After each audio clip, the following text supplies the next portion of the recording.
Ona görə də nəfəs alarkən diafraqmanıza diqqət etməlisiniz.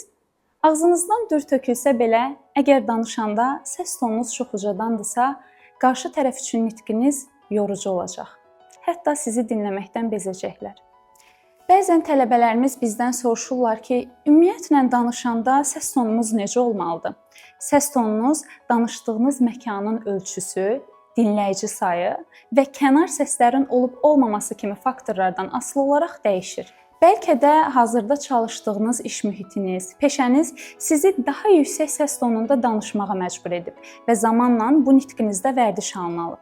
Amma insan qulağı sakit və balanslı səsləri qəbul eləyir.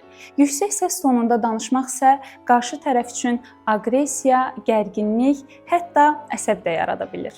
Güman ki, səs tonunuzun yaxşı olub-olmamağından bağlı ətrafınızdakı insanlar sizin nitqinizə fikir bildirməyib.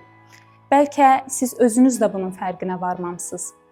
Bunu təsbit eləməyin və həll yolunun ən yaxşı ünvanı Diksiya Akademiyasıdır. Gəlin problemimizi bir yerdə həll edək.